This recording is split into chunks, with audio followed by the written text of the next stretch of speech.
આજથી થોડાક દિવસ પહેલાં વોર્ડ નંબર 15ના કોંગ્રેસના કોર્પોરેટર આશિષ જોશીની છોટાઉદેપુરના સંખેડા પોલીસે ધરપકડ કરી હતી. ધરપકડ કર્યા બાદ તેમને રાજપીપળા જેલ ખાતે મોકલી આપવામાં આવ્યા હતા.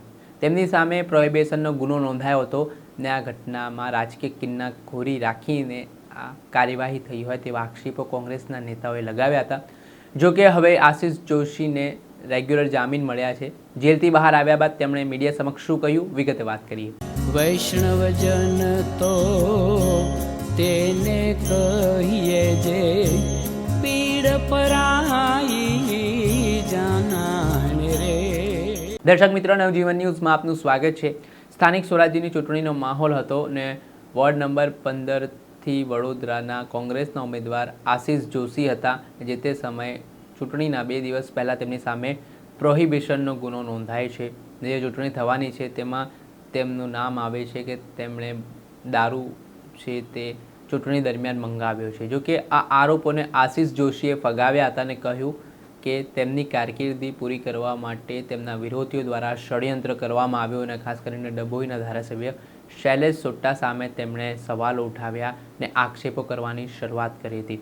આ ઘટના બાદ ચૂંટણી પછી વોર્ડ નંબર 15થી આશિષ જોશી જીતી ગયા ને થોડાક દિવસ પછી છોટાઉદેપુરના સંખેડા પોલીસ દ્વારા આશિષ જોશીની ધરપકડ કરી લેવામાં આવી. આ બાબતને લઈને કોંગ્રેસના નેતાઓએ વિરોધ નોંધાવ્યો હતો અને ખોટી રીતે રાજકીય કિન્નાખોરી રાખીને ખોટા કેસમાં તેમના જે જીતેલા કોર્પોરેટર છે તેમને ફસાવી દેવાનું આખું કાવતરું ઘડવામાં આવ્યું હોય તેવા આક્ષેપો સાથે તેમણે વિરોધ પણ નોંધાવ્યો હતો.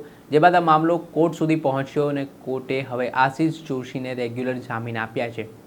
જામીન મળતાની સાથે જ આશિષ જોશીનું મોટું નિવેદન સામે આવ્યું છે. તેમાં તેમણે કહ્યું છે કે હંમેશા સત્યની જીત થઈ છે. તેમને ફસાવવા માટેનું આખું કાવતરું હતું. તેમણે કોઈ પણ પ્રકારનો દારૂ મંગાવ્યો નહોતો, છતાં કોકને કોક રાજકીય નેતાના ઇશારે આ પ્રકારે પોલીસે કામગીરી કરી છે. તે બાદ જેલમાંથી છૂટ્યા પછી આશિષ જોશીએ શું આક્ષેપો કર્યા છે તે સાંભળો. સત્યની જીત થાય છે. હંમેશા ન્યાય આ દેશમાં છે અને રહેવાનો છે. કોઈ ગમે તેટલા કાવતરા કરે. ચૂંટણીની શરૂઆત થઈ એ પહેલેથી જ મારા વિરુદ્ધમાં કાવતરા થવાના છે એવું મેં ગયા વખતે 17 મે 2025 જ્યારે મારી પર લેન્ડ ગ્રેબિંગ દાખલ થયું હતું એ જ સમયે કીધું કે આવનાર દિવસમાં આશિષ જોશીને ગુંડો, બુટલેગર તમામ સાબિત કરવામાં આવશે. અને જે આ સત્તાધારી પક્ષે છેલ્લે કર્યું.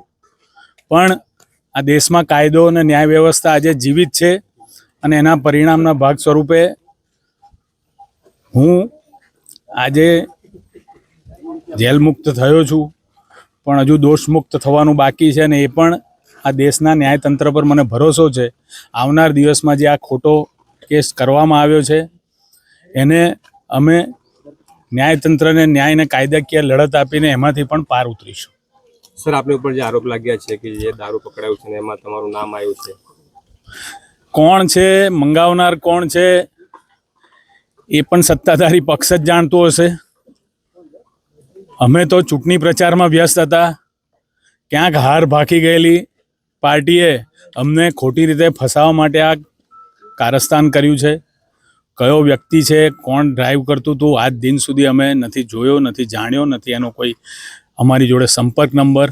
એમણે સામેથી અમને ફોનો કર્યા છે. એ બધી જ પુરાવા અમે પોલીસ વિભાગને આપ્યા, પણ ક્યાંક ને ક્યાંક પોલીસ તંત્ર એ પુરાવા પણ ધ્યાને નથી લીધા. પણ એ બધી જ લડત હવે આવનાર દિવસમાં જ્યારે કાયદાનું કામ કરશે અને અમે અમારા વિદ્વાન ધારાસભ્ય એનો જવાબ કોર્ટમાં આપશે. સર, જે હરની બોટકાંડ થયું અને આપે જ્યારથી મુદ્દા ઉઠાવવાનું શરૂ કર્યું ત્યાર પછી તમે તકલીફોમાં મૂકવા માંડ્યા, તો આગળ આપની જે હરની બોટની જે પીડિતો છે, જેમના માતા પિતા છે, એમના માટે ન્યાય માટેની તમારી લડત ચાલુ રહેશે કે શું કરશે એમાં? આ એમના માટેની લડતનો જ એક ભાગ છે.